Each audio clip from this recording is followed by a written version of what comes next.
Tianina tompona raikitra mila mibebaka mba tsy ho lasa modely ny risoriso ny fitaka sy laingy hoy ny monseigneur Tsarazana Désiré. Fitantanana ny firenena tokony ametra-pialana rehefa hita fa tsy mahomby hoy ny atoko safidy ny Madagasikara. Fivorian'ny SADC eto Madagasikara misy milina mitabahoaka eto mba akana voninahitra hoy ny député Mamy Rabelarina. Alakamisy 14 Aogositra 2022 manatitra ny arabatombokilasy tombokivavy tonga soa natao anatin'izao fotoana ny fampahalalam-baovao izao ampanajana sy ampitiavana no lasako anao naraka ny antsipirim-baovao hatramin'ny farany.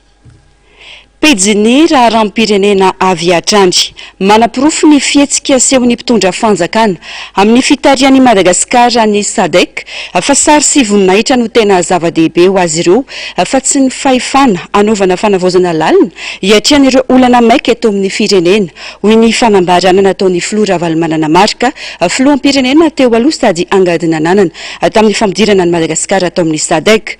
To sary tsara ny fotsiny no hitondran'ny Madagasikara zany hoy ny fanamafisana.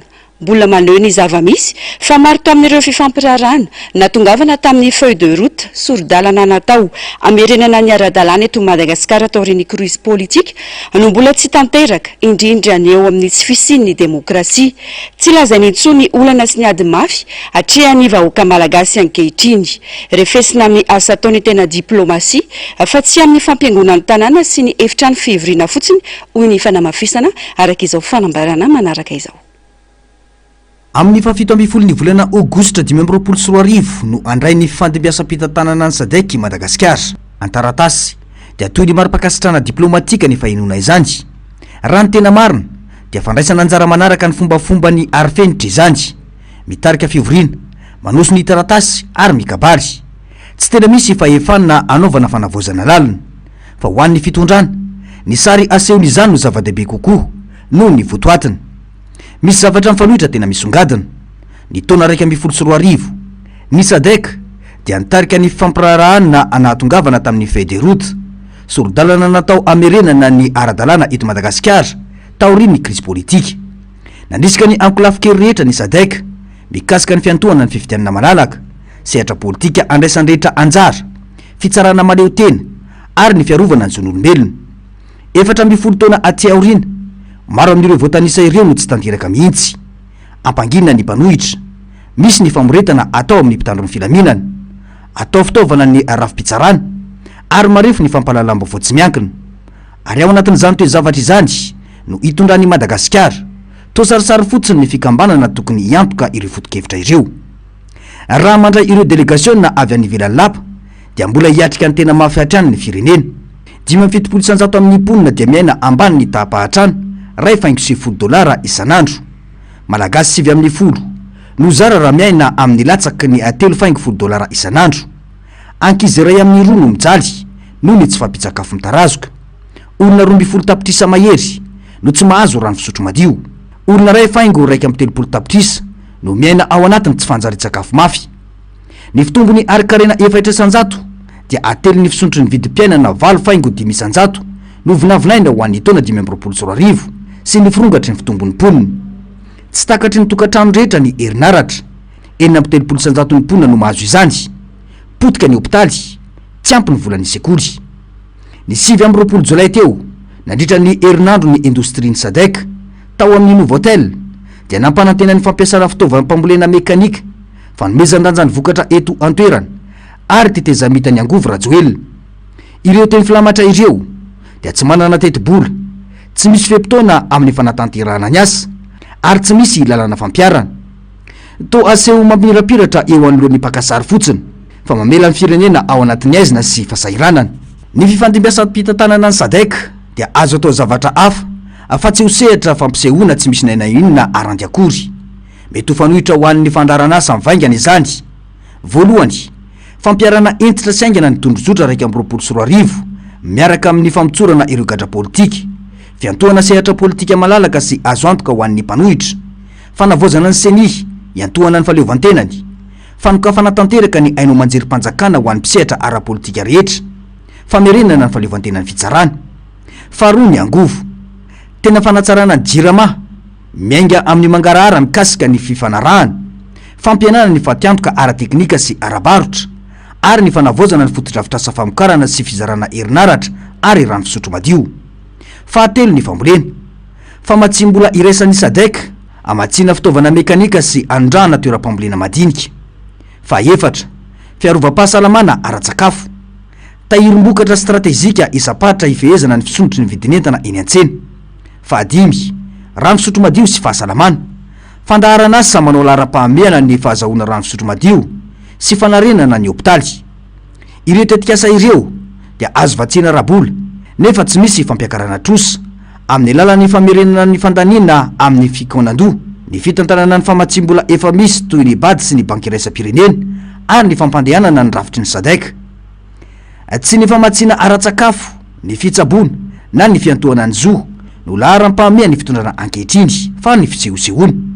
Rehefa vita ny fiaonam-be dia ampirimina ireo saina na rantiranty manerana ny tanàna, hoesorona ny karipetra mena nandraisana ny vahiny, fa ny fiainan'ny malagasy akory tsy hiova. Maharitra 3 andro ny fiaonana an-tampony hatramin'ny taona 2024 ny fahantrana sy ny tsy fisian'ny demokrasia. Refesina amin'ny asa tao ny tena diplomasia fa tsy amin'ny fampiangonan'ny tanàna sy ny efitrano fivoriana fotsiny. Fisehosehoana sy voninahitra ny mahamaika fa tsy takatry ny sainy mpitondra ny tena zava-dehibe amin'ny fandraisan'ny Madagasikara ny fiaonam-ben'ireo firenena mivondrona ao anatin'ny SADC sy ny fitantanana ity vondrona ity ho ny solombavam-bahoaka sy teny irandrena soloniaiko androany manoloana ny fiomanan'ny Madagasikara hitantana ny vondrona SADC. Tsy noho ny SADC no tsy ampiova ny fiainan'ny malagasy amin'ny alalan'io fivoriana io fa ny tsy fahatakaran'ny mpitondra ny mahazava-dehibe izany hoy ny fanazavana araka izao tato-baovao etiny Germaine Menjanahary sy taiziniana izao. Mireharea ny mpitondra ankehitriny fa hitantana ny vondrona SADC amin'ny anaran'ny Madagasikara sy ny vahoaka malagasy. Ny anarana hoe filoham-pitantana no mahamay ny endomoanjo fa ny antom-pisian'ilay vondrona aza tsy fantatry ny mpitondra akory ny tena antony hoy sy teny irendrena soloniaiko. Hatramin'ny androany mbola tsy nandrenesana drafitra ho an'ny mpandrara malagasy ho an'ny fiaonana an-tampony izay tokony azahoan'ny Madagasikara tombony ara-toekarena. Midika izany fa ny mahafilohan'ny SADC fotsiny dia ampy ho an'ny mpitondra any Madagasikara fa tsy misy ivakiny loha amin'ny lafiny ara-toekarena hoy ny faneho-kevitra. Tsy fantatry ny Ngairajoel na ho azavainao indimy arivo amin'ny Ngairajoel hoe inona ny antony namoronana io vondrona SADC io. Resaka politika aloha voalohany fa ny tena ambony resaka ekônomia. Mba inona re tompoko fantanam-perika, mba inona re tompoko ny tombotsoa atsika fa ny olona mahazo tombotsoa ao dia ny Maurice, Sud-Afrique, ny Tanzania, ireo pays maromaro no mahazo tombotsoa. Tsy misy na ray terenao ko inona tombotsoan'ny gasy araka ekônomika. Chips ny Maurice, zavatra mauriciana reny no amidy eto. Fa inona no amidinao any Maurice? Tsisy. Ny katsaka ny zareo no fafarana ty Madagasikara. Isika zao nefa fa mandray katsaka koa avy amin'ny vondrony SADC. Dika zay miapotika ny katsakatsika ty. Inona tsisy.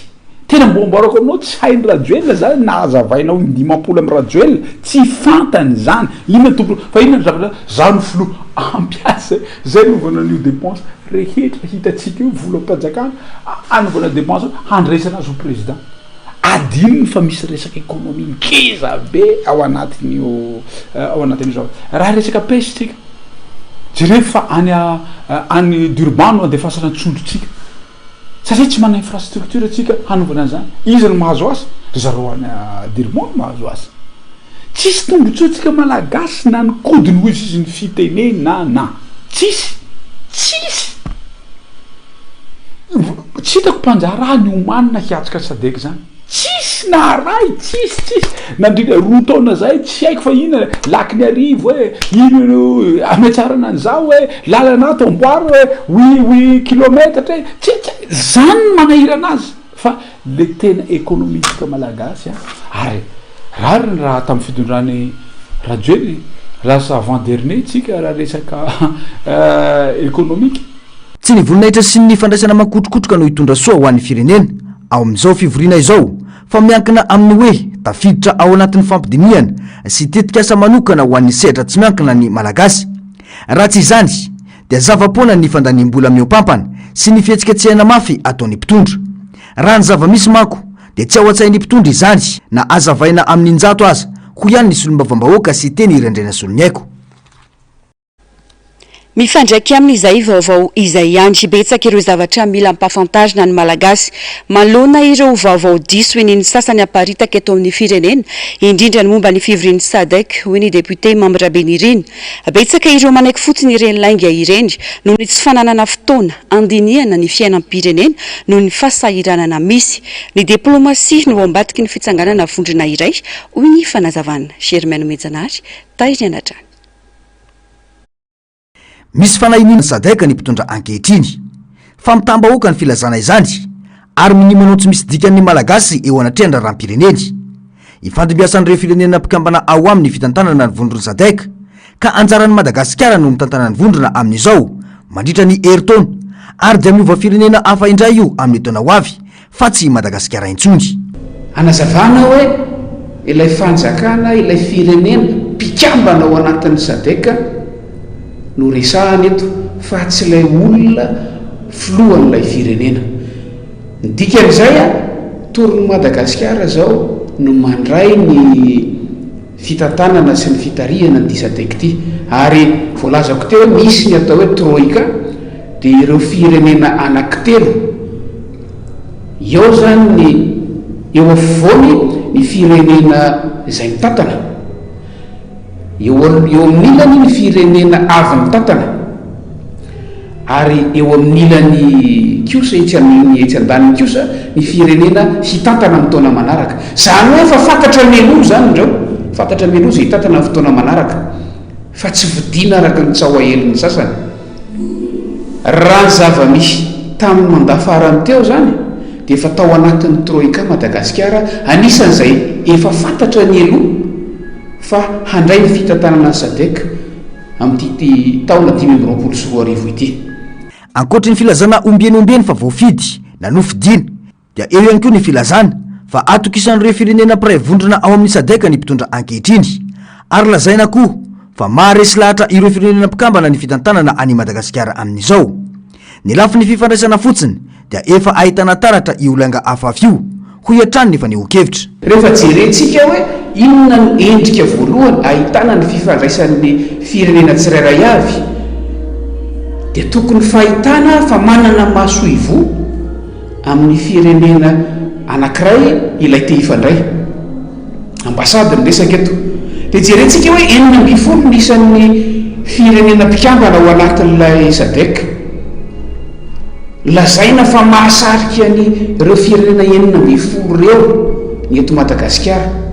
Nefa rehefa jerentsika ny zava-misy amin'izao fotoana anankiroa amin'ireo firenena ireo ihany no manana maso ivomaritra eto Madagasikara ary ny zava-misy ara ny République Maurice izay anisan'ny nanana maso ivo teto rehefa tapitra ny mandahan'ilay ambassadrice farany teo efa tany amin'ny farany taona 2024 mandraky tiny androany tsy nosoloany. Misy dikany zany ara diplomasia. Amin'ny diplomasia misy dikany daholo ny zany zavatra rehetrarehetra zany. Misy dikany hoe tsy misy ilay fametrahana n'ilay ambasady zany hoe tsy misy ilay tena fifandraisana maharitra amin'ilay firenena rototo. Misy dikany hoe efa nisy ilay izy fa ny ambassadeur tsy nosoloana. Zany hoe chargé d'affaires sisa no mitantana n'ilay raha eto midiky zany fa misy antony misakana n'ilay firenena anankiroa tsy hanohy an'ilay fifandraisana araka ny tokony ho izy. Tsy hoe fifandraisana vaovao io fa fifandraisana efa nisy hatramin'izay. Manana fahefana koa ny firenena anankiray anendrena ambassadeur hanaiky na tsy hanaiky izay voatendry avy amin'ny firenena anankiray. Zany hoe raha jerentsika hoe aiza amin'ireo firenena 40 reo koa no nanana Madagasikara ambasady dia mila manadiady tsika hoe inona ny antony tsy hanana Madagasikara ambasady amin'ireo sao dia le firenena ny tsy manaiky. Ankoatra izay mbola olona ihany koa ny tsy fisian'ny birao mpifandraisany SADC eto Madagasikara. Efa nisy izany teo aloha saingy tsy hita intsony amin'izao ary dia mampamidra-panontaniana izany.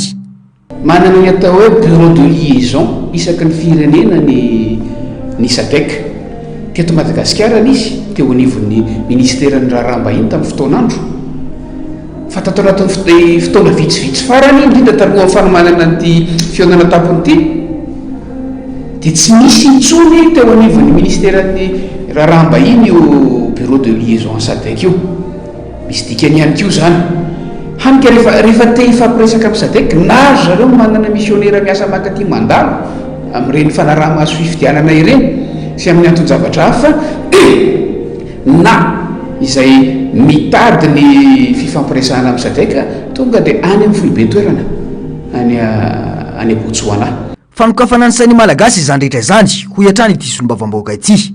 Ny marina mitavozavoza manko tsy maharesy ny lainga tsara lahatra ka mba tsy ihinanam-bolony fotsiny malagasy malona ny fitaka in'ny sasany atao.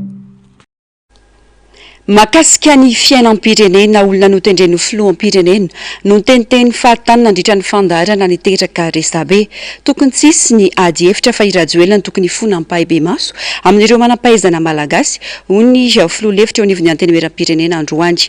Toetra ratsy ny mitondra ny manambany olona toy ireny ary tsy vao androany no nitrangan'izany teto amin'ny firenena ho hiatrany sy teny Randriana Soliako fanampanazavana. Mpitondra tenin'ny filoham-pirenena no niresaka nandritra ny fandaharana iray ka feno fanambaniana olona fa tsy mpitondra teny ny fiadidinan'ny repoblika. Midika mazava izany fa teny avy amin'ny filoham-pirenena ireny nivoaka ireny hoy sy teny Randriana Soliako. Noho izany ny filoham-pirenena no tokony ifona ampahibe maso manoloana ireny teny tsy voahevitra ireny. Tsy vao izao no nandrenesana fanambaniana ireo manampahaizana malagasy toy ireny nataon'izao fitondran'izao hoy ny faneo-kevitra. Ratsaivana mantsy dia efa nisy ihany koa ny filazana fa ho fanafarana mpampianatra vahiny ampianatra amin'ireo université malagasy atsanga ny mpitondra eto Madagasikara taona vitsy izay. Efa toetra ny mpitondra ankehitriny ny manambany ireny manampahaizana malagasy ho ihany ny filoha lefitry ny antenimieram-pirenena. Amiko tsy ramatolova no manao izy fa rajoelona mihitsy ny tokony hanao excuse satria tsy tamin'ny anarany manokana lova azy no nitenenany teo fa tamin'ny anarany ingahy rajoelona no nitenenany ary efa mazavany hoe tsy tamin'iny ihany no nanambaniny ingahy rajoelona ny professeur rehetra eto Madagasikara fa niteny izy rehefa manao université ao izy dia mipampianatra avy any an-dafo izy no alaiko andeha hampianatra.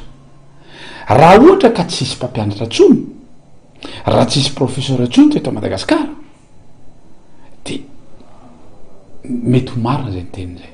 Raha ohatra koa araka fa teneniny hoe tsy mahay ireo olona ireo zay nitadiavana ampy ary betsaka no mbola tsy anasa fa efa miasa any an-dafy aho. Za mahafantatra professeur mampianatra ao Cape Town Afrique du Sud, mahafantatra mampianatra any Amerika, mahafantatra mampianatra any Paris, mahafantatra mampianatra any Canada. Havako zao raha mampianatra ao France ao fa tsy raisy ny fitondram-panjakana satria tsisy budget. Firenena mandroso mitady an'ireo olona ireo ka raha hanao université amboatra université ingahy rajoelona dia efa zany tady aby say no tenenako hoe tokony ingahy rajoelona no mifona ampahabe maso satria mpitondra tenio ary fa toetra n'io zavatra io. Voatsela no nanao vavabe miendrika fanambanina ny mpanao gazety ny filohan'ny antenimieran-doolona. Izao indray mivoaka ny an'ireo professeur malagasy. Mpitondra firenena sy tompon'andraikitra ambony eto amin'ny firenena no miresaka toy ireny i masom-bahoaka. Fihetsika mampiseho fa misy complexe d'infériorité manoloana ny tsy fahaiza mitantana eto amin'ny firenena hoy ny fanamafisana. Etsy ankilan'izay mbola tsy hita izay tena marina momba ny raraboina 777 misy adimy hoy ny fanazavana. Satria fantatry ny zareo fa tsy mahomby ry zareo, fatahorana ny vahoaka raha andeha fahamarinana, raha andeha ao anatin'ny fangaraharana resaka transparence tsy mahazaka an'izany intsony na ny mpitondra na ny mpanoana an'izao fitondran'izao. ny antony satria tsy mahombo ry zareo de matahotra mivoaka malagasy. Hitatsika raha boina triple 7 korobaka daholo nandaingana ny filohan'ny antemera-pirenena mandrakandroany mba avao mahagénéraly anao, avoay mahagénéraly anao mitena za généraly avoay androany fa tsy nandainganao mba hitehaka sy teny randrena solomiako hitehaka anao hoe tena tsy nandainganao. Ny antony matahotra ny vahoaka malagasy very mahagénéraly reny zavatra hitatsika reny na resaka fahafatesana atao cinéma politika le zavatra mampalahelo ane mampalahelo raha tena hoe tena transparence nambara mihitsy de reto ny laboratoire anaovana azy ty résultat manitsy avoaka fa hitadiavana lalana fotsiny le vahoaka de terenana ohatran'izao mampalahelo ane akizy be dehibe maty ohatran'izany. Resaka triple 7 any boina io avoay le taratasy marina fa fosika le izy zareo ny teny firenena hafa hoe nareo nanao fosika avoay taratasy nalefany zareo zany fa fosika manitsy avoaka mandraky tenareo manitsy avoaka mandraky tenareo satria hotaritira tahaka ny raha ny konganga izy ty maty foana ola manjatona ane tsy avoaka ola manjatona tsy roanjato fa miloatra an'izany no maty amy resaka tazo nisy koa olona fampitifitra maty natao ankety aiza le ankety izy kanoany avoay fa tsy mahasa.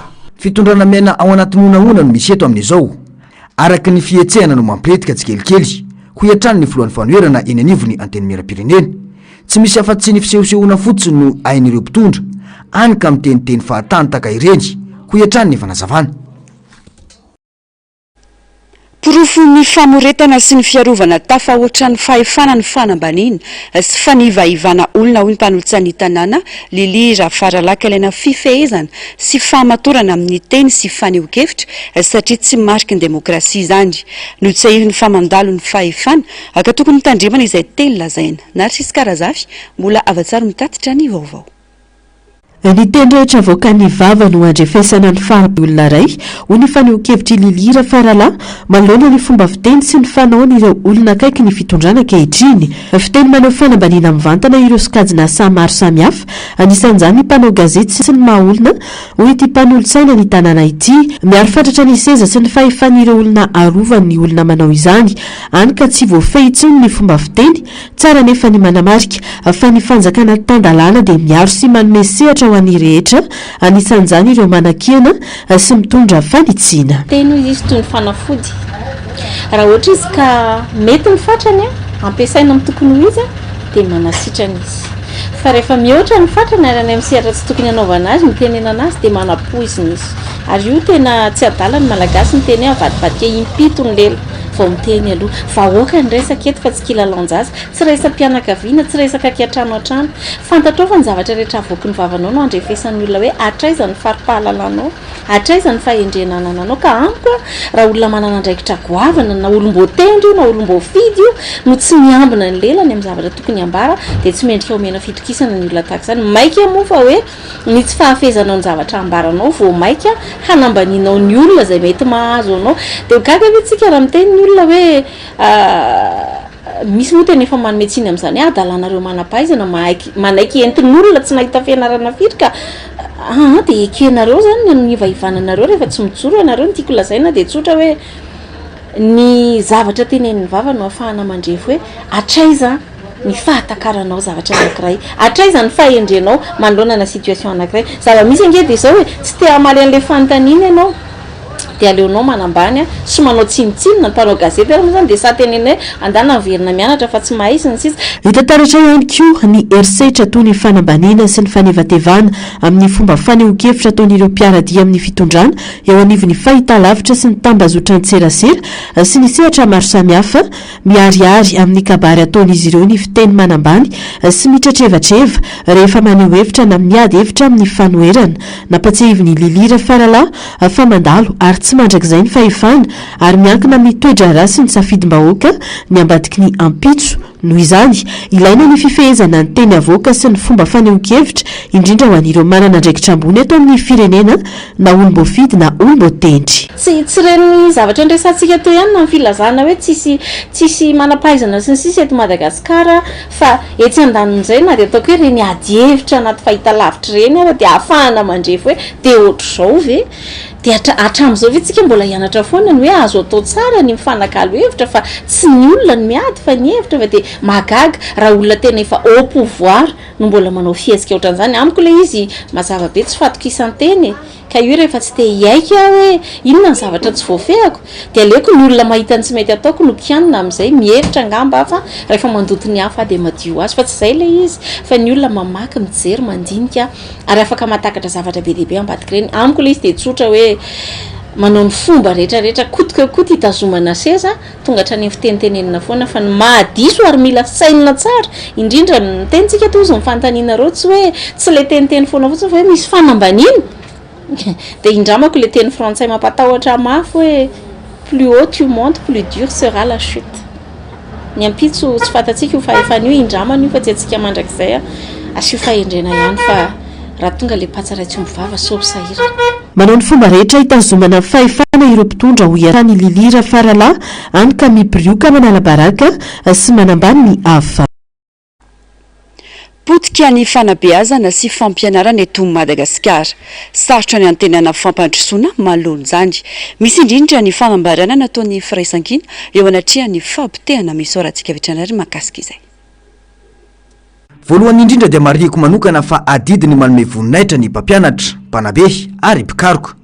Amin'ny sekoly ambanivohitra sy efitra ny fianarana any amin'ny université dia izy ireo no miantoka ny fampandehanana ny rafi-panabeazana amin'ny alalan'ny asany, ny faharetany ary ny finonony ny hoavin'ny zanatsika. Matetika izy ireo no miasa amin'ny sehatra tsy mendrika, efitrano fianarana feno loatra, tsy fampin'ny boky fianarana, fitaovana efa lany andro ary karama tsy ampy ary indraindray tara. Na izany aza isan'andro dia manohy ny asany izy ireo, manabe, mampiofana, mamohany saina ary mampita ireo soatoavina mifehy ny maha-olom-pirenena. Endriky ny fitiavatany razana mangina ao amin'ny fanoloran-tenan'izy ireo. Amin'ny firenena izay mihoatra ny 900 amin'ny poniny no latsaky ny 520 taona dia izy ireo no mpanangana ny hoavy.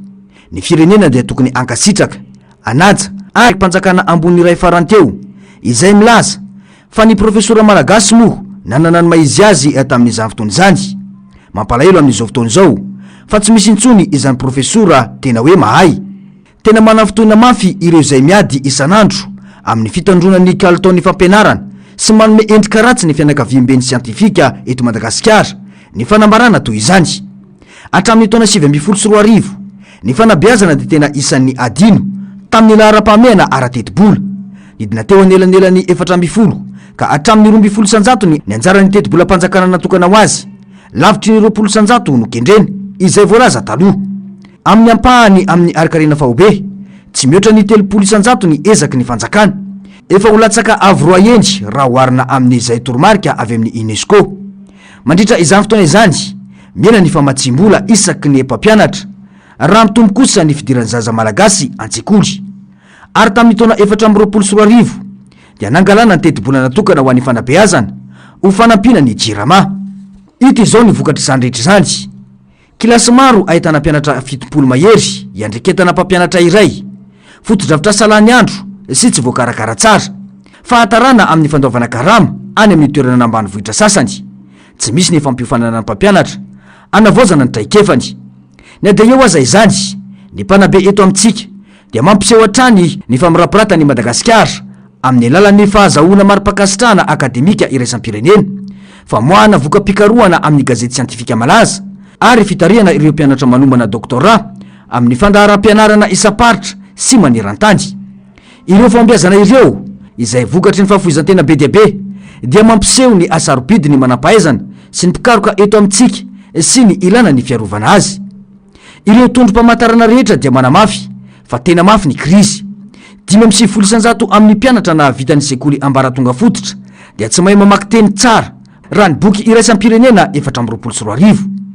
520 isanjato amin'ny ankizy any amin'ny sekoly ambaratonga fototra dia mamery taona raha nitatitry ny UNESCO taona 2024 latsaky ny 400 ny mpianatra amin'ny sekoly ambaratonga fototra mahafay tanteraka ny ataranja raha nambarany menina taona 2024 5,700 no tsy tonga mampianatra mandritra ny fisafona tampoka ka mihoatra ny 50 andro very tsy anarana isan-taona Andriamatofilo fotoana izao anitsina ny tsy mety rehetra eo amin'ny tontolon'ny fampianarana sy anamafisana ny fanabeazana olo ara-pahamiana nasionaly ho hiatrany ity fanambarana ity mitaky fialantsiny ampahibe maso amin'ny anaran'ny fanjakana izany fampiakarana aingana ny tetibolana ampiasaina ho 20% farafahakeliny fanomezana laharam-pahamiana ny fanabeazana fototra sy ny fampiofanana ahafahany mpampianatra manaovao ny traikefany fanomezan-danja sy asana ny asany mpampianatra famerenana amin'ny lony ny falevantena ny sehatra akademika ary fametrahana ny observatoire national de l'éducation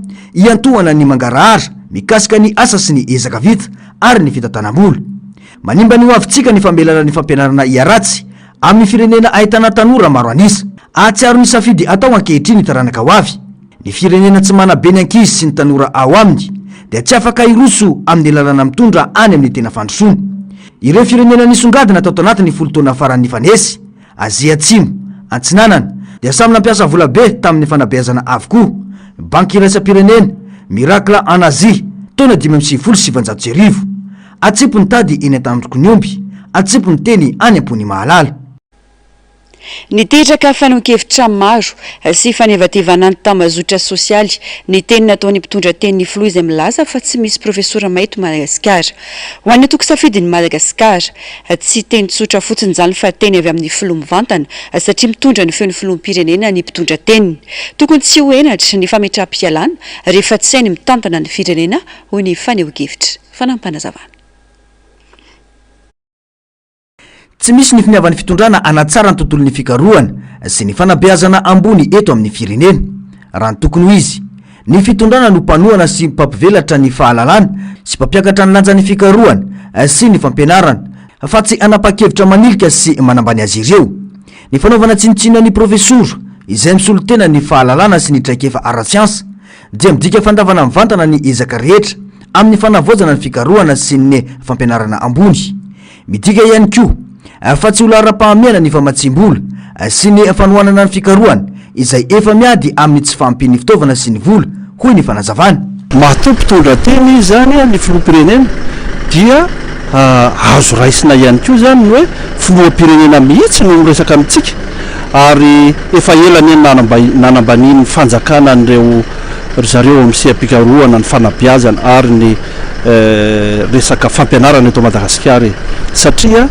ny oenti-manana ahafahana mampandroso an'ireny sehatra reny dia hitanao fa tsy mitsahatra ny ahenany mpitondra fanjakana eto Madagasikara izany amina isafidy Madagasikara dia fanapotehina ny fampianarana ny fanabeazana ary seha-pikarohana eto Madagasikara izany zany dia mbola manamafy hatrany ny efa nilazainy isafidy Madagasikara hoe tsy mahalala ny lahara-pahamena mpitondra eto Madagasikara fa manao fanahiniana ary mamotika mihitsy ny firenena satria rehefa tsy jerenao akaiky ireny sehitra ireny dia namany mamotika ny firenena ianao ary tsy vitan'izany ihany fa mampahantra zany ny firenentsika dia ny firenena Madagasikara tsy teny manaitra fotsiny izao fa fambara ireny teny ireny fa mbola lavitra ny lalana alehan'ny politika mpampianarana sy ny ara-tsiansa eto Madagasikara raha tsy misy ny fiovana dia overy anivelany hatrany ny talenta sy ny fahaiza-manao ary iamanjavona ny vinan'ny firenena ifaninana amin'ny sehatra iraisam-pirenena ho hiatrany ny antoko safidin'i Madagasikara ny mampalahelo eto amintsika le kolotsaina zany ny amin'ny hoe manaja tena rehefa hita fa tsy eo amin'ny tena zany ny fahaizana ny traikefa eo amin'ny toerana iray efa voapirofo efa mibaribary zao kanefa dia mbola mifikitra eo ihany izay kolotsaina zay zany no tokony ampidirina tsy kelikely eto amin'ny firenena ny amin'ny hoe tahakan'izany ihany koa ny filoham-pirenena malagasy izay tsy malala koa ro lahara-pahamena ho an'ny firenena ireny olona ireny zany efa nangatahany safidy Madagasikara zany ny ametrahany zany fialana atanandroa ampanajana tompoko no amerenana izany ny tokony ametrahany fitondrany fialana eto amin'ny tany sy firenena tsy manana mpitondra ny Malagasy sy Madagasikara mikorontana ny fitantanana amin'ny lafiny rehetra, tsy misy voajery ireo sehatra stratézika ho an'ny fampandrosoana, mikrosofana ny fiainam-bahoaka. Tokony tsy hoenatra ny mametra-pialana rehefa hita fa tsy mahomby sy tsy manam-baolana intsony ho iantrany ny antoko safidiny Madagasikara. Mila mibebaka isika hoy Monseigneur Tsarazana Désiré mba tsy ho lasa modely eto Madagasikara ny risoriso fitaka sy lainga. Tsy tokony atao fahazarana fotsiny ihany koa ny fanaovana vavaka ranaizy any an-danitra fa mba tena raina mba hampanjakana famarinana eto. Fanampanazavana. Tokony hijoro ho tompon'andraikitra tsy fanilika ny kristianina rehetra manoloana ny zava-misy eto. Lasa modely ny risoriso ny tsy famarinana eto Madagasikara ka tokony hibebahan'ny rehetra hoy Monseigneur Désiré Tsarazana nandritra ny fametrahany eveka tao Fianariovan-Tsinanana ny alahady lasa teo. Miantso ny rehetra ny tenany hampanjaka ny fahamarinana sy ny fahatsarana rehetra. Ka mitodika amintsika kristianiny tsy ankanavaka aza mizaha ranona baka izany ranona atsika jiaby zahanao atsika avako aby mivoleza mavandio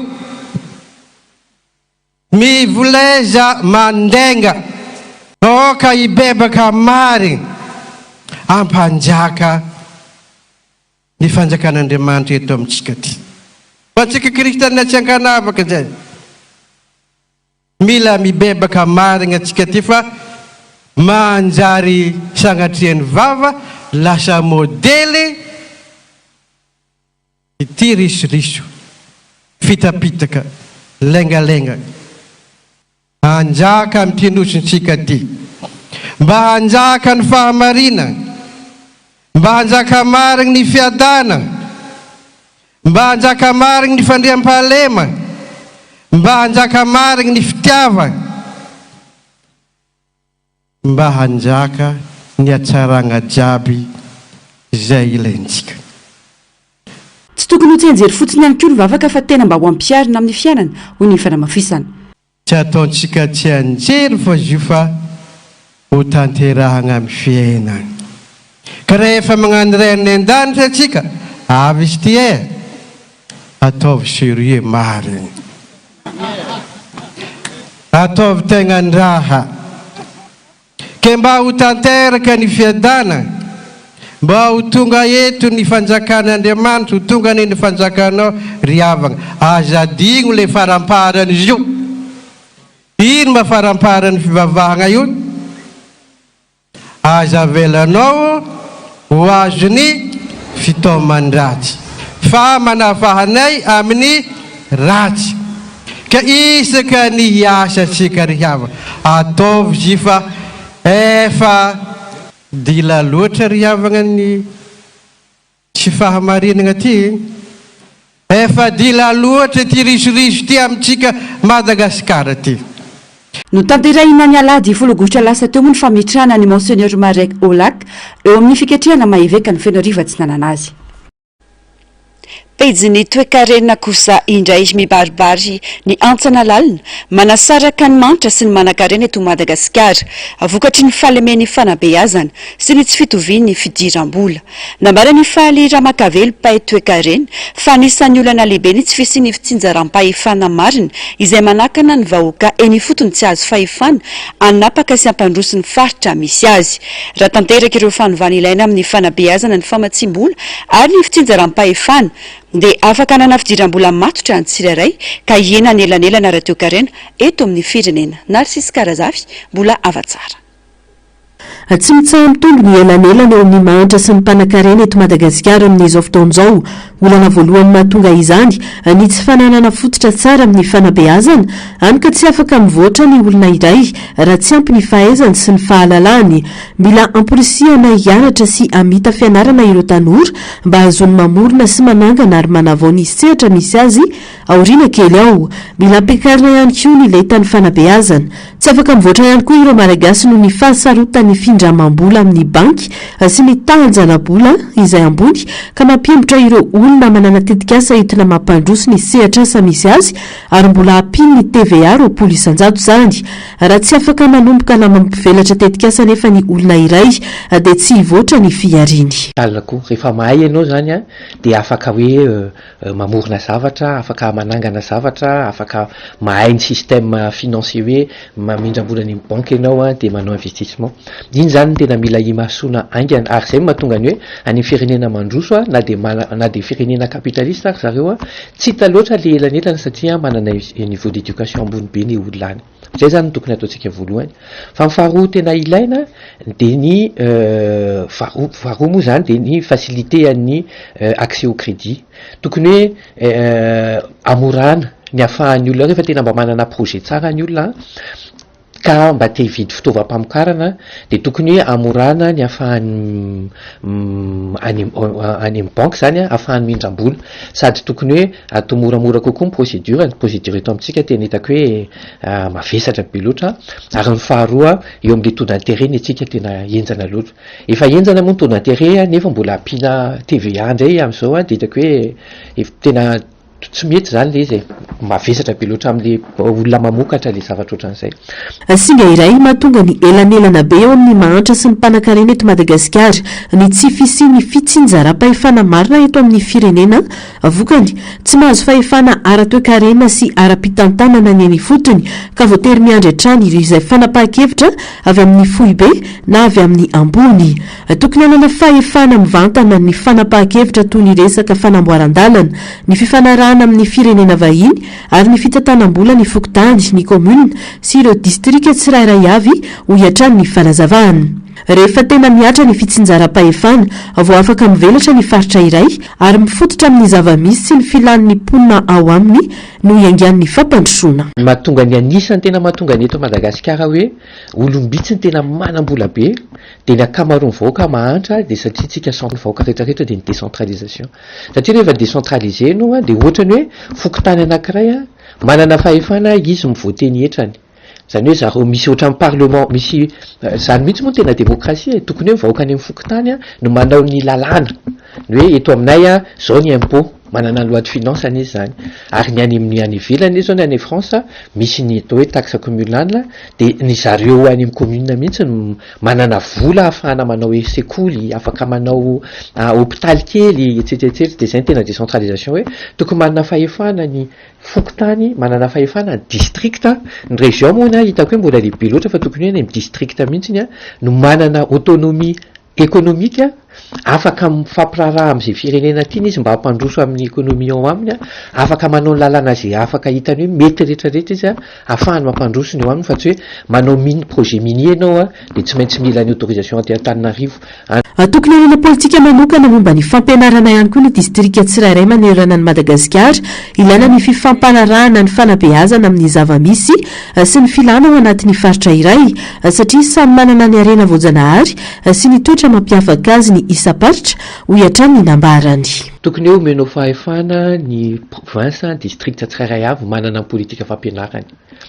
Ohatra zao hoe raisiko hoe eto Antananarivo ministéran'ny fanabeazana manana politika amin'ny fampianarana. Ny eto amintsika moa dia miovaova foana tonga amin'ny fitondrana dia miova dia fitondrana vaovao indray dia miova dia tsy misy hoe continuité mihitsy zany le politika nefa fampianarana zany tokony hoe tena hoe sur le long terme mihitsy zany.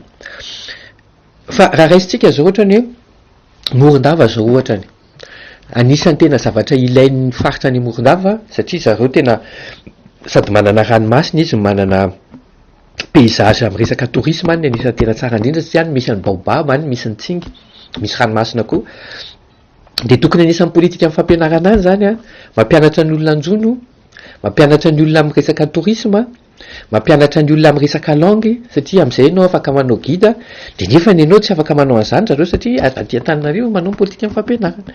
Raha voafesy tanteraka ireo lafin-javatra rehetra ireo dia anana fidiram-bola maharitra sy entitra ny olom-pirenena tsirairay ka hiaina tsikelikely ny elanelana mampisaraka ny mahantra sy ny mpanan-karena. Lafimbavao hafa kosa indray tsy antoko politika natao hiandry fifidianana fotsiny ny antoko tiako Madagasikara fa antoko velona sy miaina ary manatanteraka ny asany amin'ny antoko politika azy. Androany dia nisy ny fanazavana nataon'ny mpitarika ny antoko ao amin'ny boriboritany fahatelo ny amin'ny hetsika izay ataon'izy ireo ny volana septambra izao.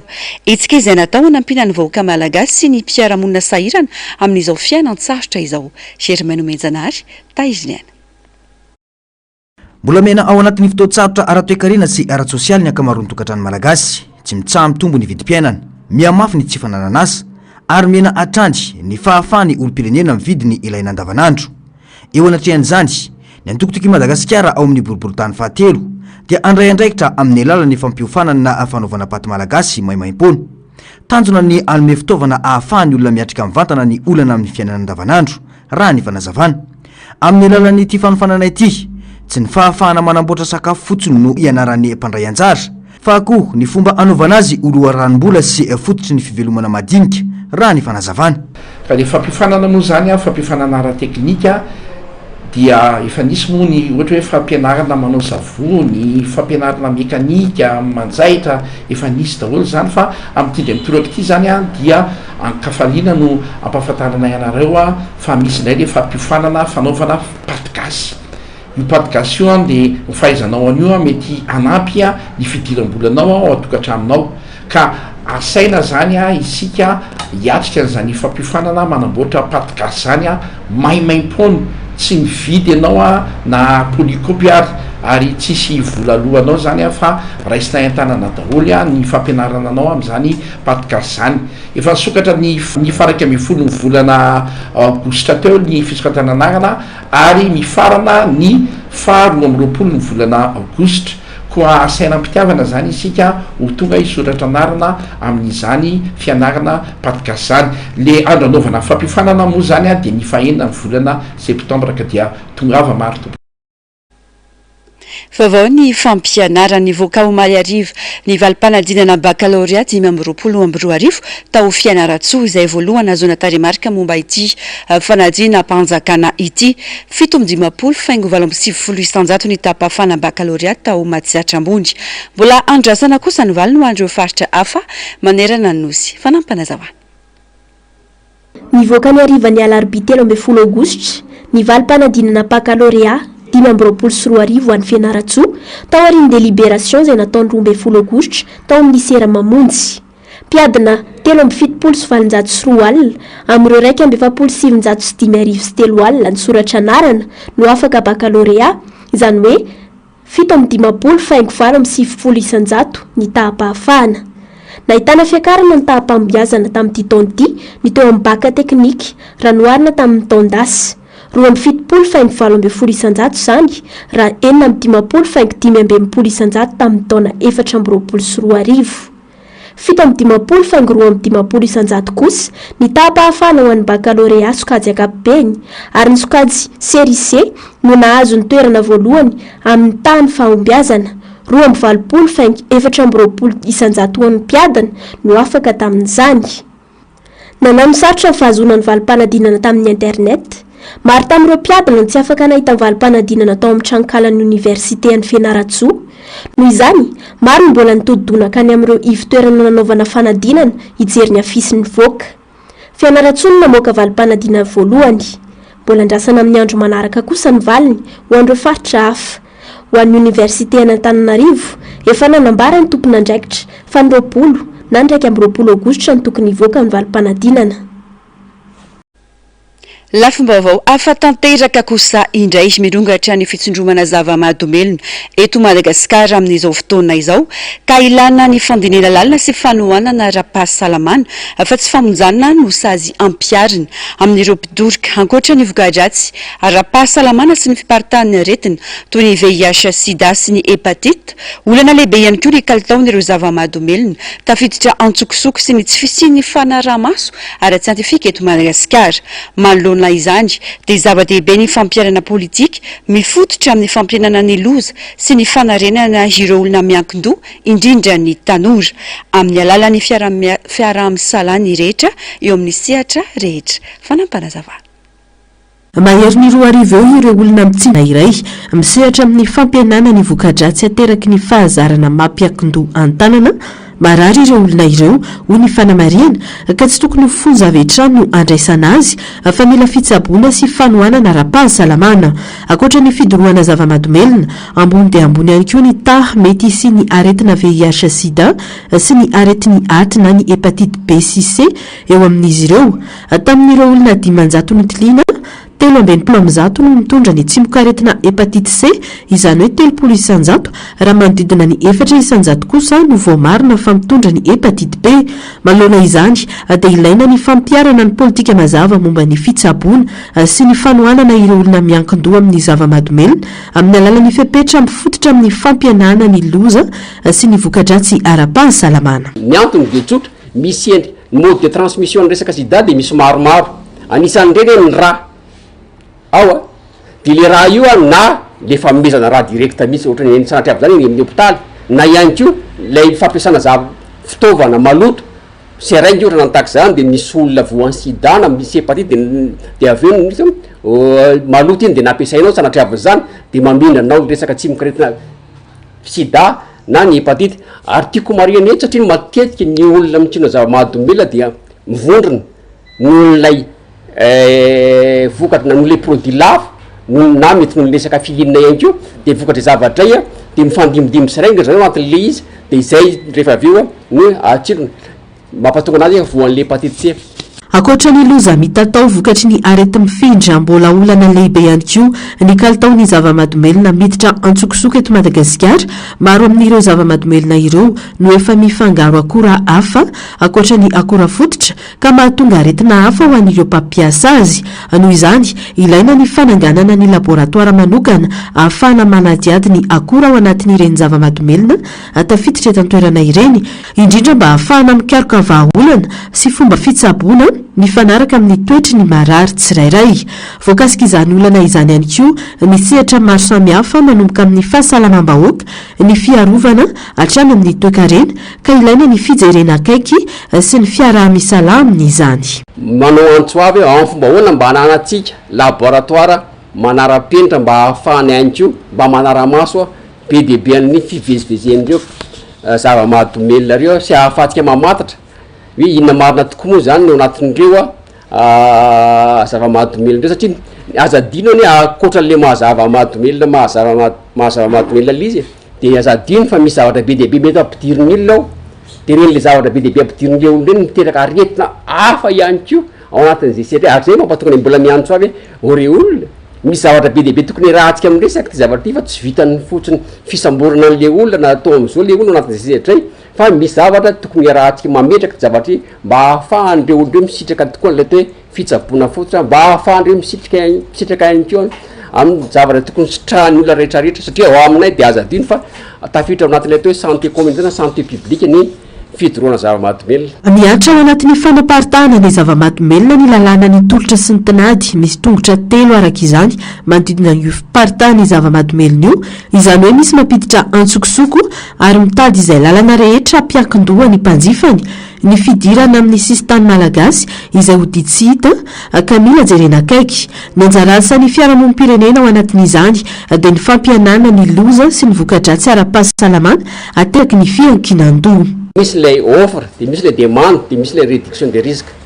Le réduction de risque no anjaran'ny fikambanana tahaka ny fikambanana ny aidy fa le offre sy lay demande ino misy tompony andraikitra manoloana an'leo ady reo raha ny tokony hoe zany tokony ara-iasa reo trepia anankitelo reo mba ahatonga an'lay ady ny resaka efficace ary zay mampatonga ny hoe tokony zay mampatonga ny miantso foana tokony araka hiditra latabatra boribory no resaka misy dialogue mba hisinny entina ahafahana manatsara ny ady amin'ny resaka fidorohana zava-mahadomelona eto Madagasikara. Hita moa amin'izao fotoana fa maro ireo tanora no miankin-doha amin'ny fitsindromana zava-mahadomelona ka anaovana antso ny hijerena izany akaiky mba tsy ho nipodoroka irery ihany no hizakany sazy avy amin'ny fanjakana zava-dehibe araka izany ny fanohanana ireo tanora efa tafalatsaka amin'ity zava-mahadomelona ity fa indrindra ny fanarenana azy ireo hiala tanteraka amin'ny fiankinan-doha. Vaovao ny finoana nosokafana tamin'ny fanompom-pivavahana ny sinoda lehibe faharoapolo ny FJKM izay atao any Tolanaro aritra 10 andro nanomboka omaly. Afatra lehibe efatra no napetraky ny filohan'ny FJKM Dr Irako Andriamaso Ami. FJKM miasa Manu mavitrika ary maritra. Voafidy ary tafapetraka omaly ihany koa ny biron'ny sinoda hiatrika sy tantana ny fivoriana rehetra izay atao amin'ny FJKM Salema vaovao Fort Dauphin sinoda partany Ambovombe Kristy Ranovelon'ny fanadiadiana eo amin'ny sariny Artanjona. Maifabe mandrakariva amin'ny asan'ny tompo koritiana voalohany toko 5 tapalimby uno hevitra entina namariana ny sinoda lehibe FJKM faharoapolo any Tolanaro nanomboka omaly ary aritra 10 andro.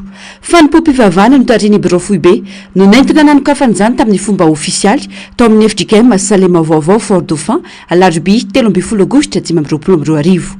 Afatra efatra no napetraky ny filohan'ny FJKM ho an'ny mpino nandritra izany. FJKM miasa Manu mavitrika ary maritra. Sy ny fandraisam-pitenenana samihafa fanoloran'ireo vahiny saina ary fanokafana ny fampiratiana fampahafantarana ireo sehatrasa eo anivon'ny FJKM misy ihany koa ny gazetiny sinoda isanandro.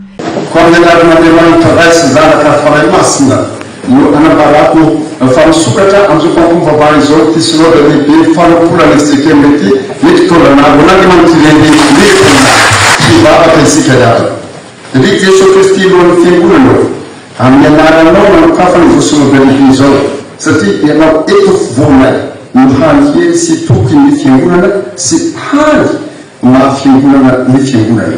Dia misaotra anao zay no ny andrasana mantanana ty sinoda lehibe ty rehefa andehoana ny voninahitra ao anobotana zay rehetra tsy nambolenao andrafana zay rehetra tsy namborinao fa dia isy fitiavana isy fifaliana isy fahamarinana isy fahamasinana isy fiangonana hahafahana miaina izay nampianarinao nay nanafarana nahefabe mandrakariva amin'izany tompo ho an'izao efa taonao avy izao ny fanapahan-kevitra rehetra sy ny fifidiana rehetra atao amin'ity sinoda lehibe ity. Dia misaotra Jesosy fa ianao nametrika any manao mangatafy dia omeny anareo dia mangataka izay dia misaotra milony amin'ny valim-bavaka izay mihina fa mahinanao mihoatra eny mihoatra lavitra ny zavatra rehetra izay heverina sy angatahana ianao araka ny kely izay miasa ampianafinay amin'ny anaranao Jesosy. Amen. Totosa tamin'ny andro voalohany ihany koa ny fifidianana ny biron'ny sinoda izay hitarika sy hitantana ny fivoriana rehetra mandritra ny sinoda lehibe ny FJKM faharoapolo. Entiny ravy vita saina mpitandrina sy ny filompanampy Andriamasinoro Fidy Malala mpitandrina narahiny ireo mpitantsoratra. Vita zany io tena lavorary saotra antsika fiangonana ny tondram-bavaka zany asa rehetra zany fa io zany natomboka mba ho tohizana anatin'ny herinandro natambatry ny tompo ho tomponandraikitra hitarika izao sinoda lehibe faharoapolo zao ny isam-paritra misy avy any avaratra misy avy aty atsimo misy avy any atsinanana misy avy any andrefana ny ampovoan-tany rahateo ao anatiny zany hoe ity zany sinoda lehibe fampiraisana fampiombona ny tompo atsika ary zava-dehibe zany. Raika amby 700 isan'ny olona manatrika ny sinoda rano vaovao. Ao anatin'ireo ny mpandrara samihafa sy ny teknisianina iandraikitra sy iandrindra ny fifidianana izay misokajy. Ao ireo mananjoana pakefitra sady afaka mifidy no azo fidiana izay misy 520 sy 200. Misa 400 kosa ireo mananjo ofidiana fa tsy mananjo anapa-kevitra na ifidy. Ny sisa dia sady tsy mananjo anapa-kevitra no tsy azo fidiana sady tsy afaka mifidy. Ao anatin'izany président synodal sy ny tale ary tony ny sampana sy sampanasa. Manana anjara lehibe amin'ny sinoda ny fifidianana izay ho tompon'andraikitra kanefa mialoha izany no tsy maintsy hamaritana ny viana sy ny asa ho tanterahina mandritra ny efa-taona sy ny ho avy ny FJKM mihitsy. Ity sinoda lehibe ity no ambaratonga andrafitra ambony indrindra eo anivon'ny FJKM fivoriana izay atao isaky ny efa-taona araka ny fitsipika sy ny fototalana eo anivon'ny fiangonan'i Jesosy Kristy eto Madagasikara. fanosokafana tamin'ny fomba ofisialy ny talata lasa teo ihany koa ny Zaikabe faharoa amby roapolo any sampana kristianina tanora loteranina malagasy na ny FKTLM any amin'ny synodam-paritany ny Manakara tanora manodidina ny efatra leo ny vory any an-toerana amin'izao fotoana izao raha ny vaovao ihany koa tovolahy iray avy any amin'ny synodam-paritany Namoriny Mani ao amin'ny fitelovana mitsinjo fanantenana no endosiny fahafatesana tampoka atao anatin'izany Zaikabe nasionaly izany tato-baovao Fongo Joselito MBS Manakara. Nosokafana tamin'ny fomba ofisialy androany talata faharoa ambin'ny folo ny volana aogositra 2024 ny Zaikabe ao amin'ny fiangonana loteranina malagasy FKTLM fivoriam-be fanao isaky ny roa taona izay andraisan'ireo tanora afatra sy fianarana miainga avy amin'ny teny faneva aoka ho matoky asa mifahafatesana ianao dia omeko anao ny isatroboninahitra fiainana io no teny faneva ho an'ny Zaikabe faharoa amby roapolo izay atao eto Manakara ity izay nalaina tao amin'ny boky ny Apokalipsy faharoa ny andininy fahafolo tapany B ny olona matoky dia izay mahatanteraka ny andraikitra izay ampiasahanina sy ampanaovina azy hoy ny tonian'ny fiangonana loteranina malagasy ny pastora Kodbesoa nandritra ny fampianarana nataony tato anatin'izao fanokafana amin'ny fomba ofisialy izao. Misy koa olona nomena andraikitra hikarakara zavatra ao dia sy mahatoky koa ilay olona fa manona ny ataony manararaotra fahefana izy ny fahefana ampelantanany hararaotiny hanisakisahany hafa zany liko atoko farambin'ny folo no miresaka an'izany ny setrasetra aminy izy hoy ny tenin'Andriamanitra io amin'ny Jesosy zany sy fahatokiana amin'ny andraikitra apetraka arak'izay ilazany azy ao no zany ny olona mahatoky dia tompony andraikitra amin'izay andraikitra ataony ary sy mila manolokafa izy amin'ny sy familazana fa ny tokony ataony dia miaiky misy fahatanterahany sy ny fahadisoany ary miezaka manarina izany. Tena amin'ny fony tanora tokoa ny fiatrenan'ny Zaikabe hoy ny filohan'ny fiangonana loteranina malagasy ny pastora révérend docteur Rakotsafy Denis. Tena sarotra ny fandaminana ny fandraisam-bahiny vokatr'izay fampitsahan'ny tanora toy izay izany hoe ao anatin'ny fony tanora ny Zaikabe tena manao laharam-pahamehana ny Zaikabe zany ny kristianina tanora atao anaty fiangonana malagasy zay zany isan'ny tena mivavaka be fanaovana laharam-pahamehana ny fiainam-piangonana. Tena samy mahatsiaro ho afa-po sahady ireo mpijaika na dia vao andro voalohany aza izao atsena izao ary manantena fafinaretana omba mpanay sahady ireto mpizaika ireto.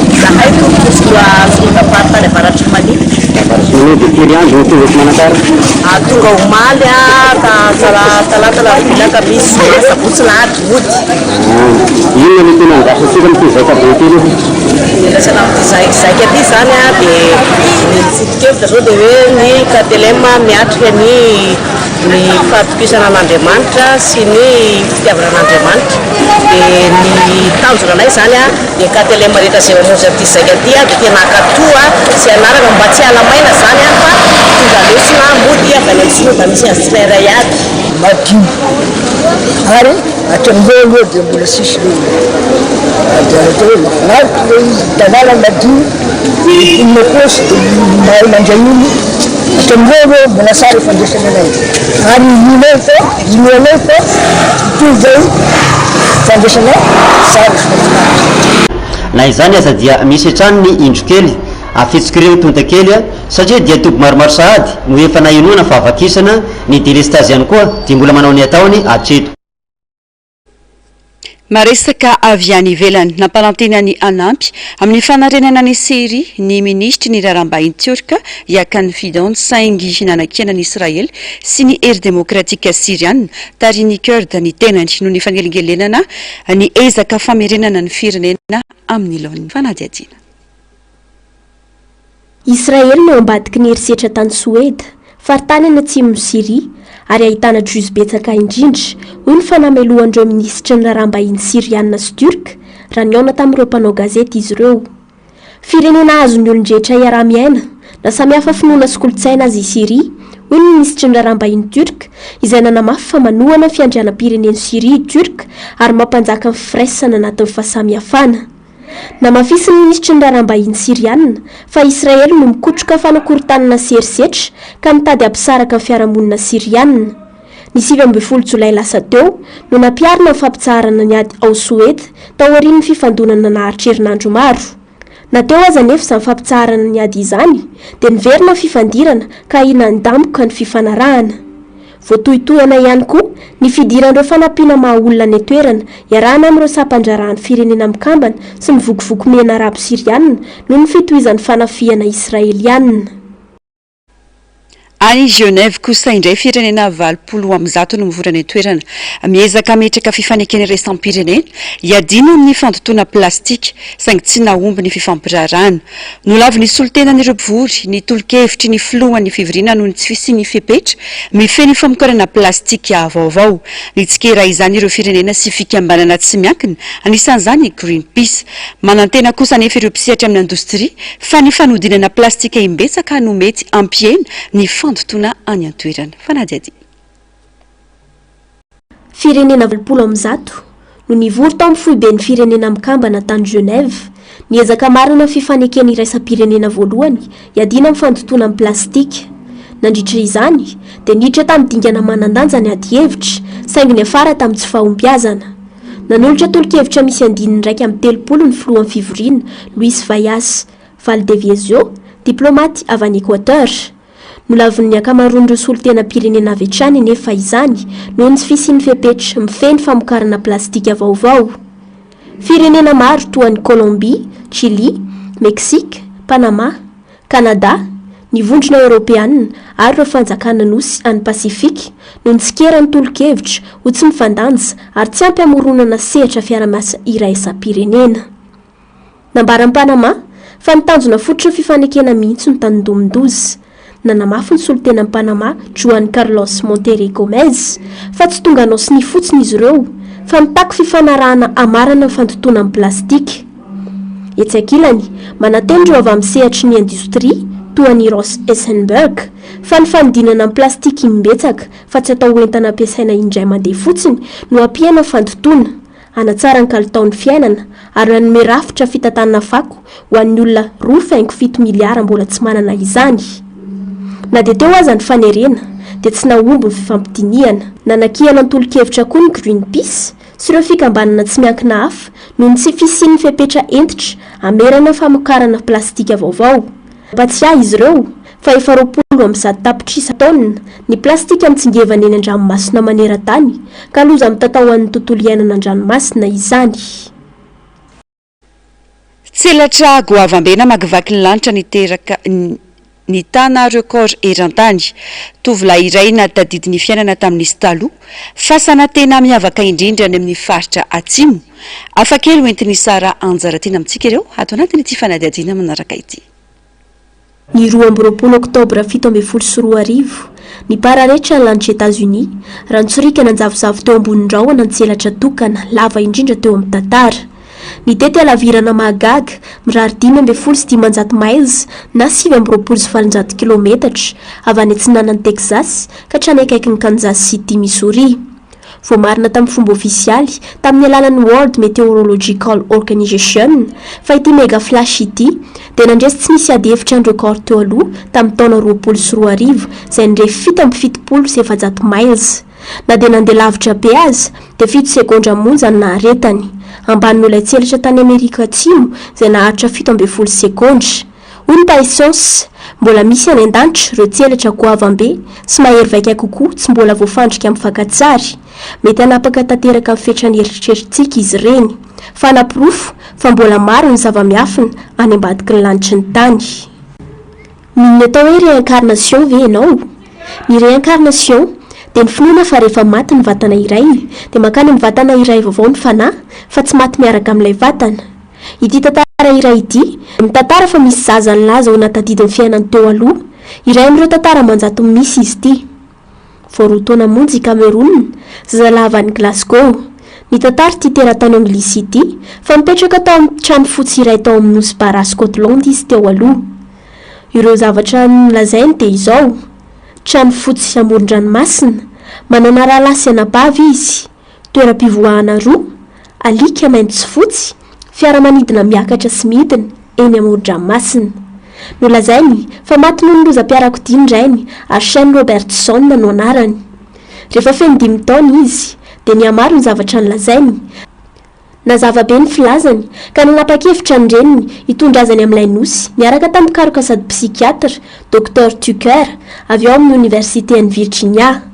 Tonga tao Baray Cameroun sady nika hoe io ilay nolazaiko taminareo fa marina. Hitan'izy ireo ilay trano fotsy ary mifanaraka tsara amin'ny fitantarana ny zavatra rehetra hatrany amin'ny firafitry ny trano ary misy sarina alika mitovy amin'ilay nofaritany. Raha ny filazan'ny mponina dia misy fianakaviana natsoina hoe Robertson tao amin'ny trano io tany amin'ny taona 70 na 70 tany. Nisy olona iray antsoina hoe Julie, fianakavian'ny tompo-trano no nilaza fa tsy nisy olona maty lozam-piarakodia izany tao amin'ny fianakaviany, fa nisy alika berger fotsy sy mainty pakao amin'izy ireo fa tsy azy fa ny mpiray vodi-rindrina aminy. Ho an'i Dr Tucker dia iray amin'ireo tranga mahagaga indrindra izany hoe ankizy manana fahatsiarovana ny taloha izany. Tsy misy fanazavana ra-tsiansy hita hatramin'izao momba ity tranga ity. Nalaina tamin'ny horonan-tsary fanadihadiana Extraordinary People, The Boy Who Lived Before ny tantara. Fasana anisan'ny tsara indrindra hita any amin'ny faritra Tsinanan'ny commune Beabobo, distrika Beloa, faritra Androy. Misy sarina fiaramanidina ny kompania mpitaterana Air Madagascar, omby ary fiara eo amboniny. Mety ho inona ny dikan'ireo raha fahafantarana azy? Tena hafakely tokoa. Potika ny fanabeazana sy fampianarana eto Madagasikara. Sarotra ny antenana fampandrosoana manoloana ny fampitehana misy ankehitriny.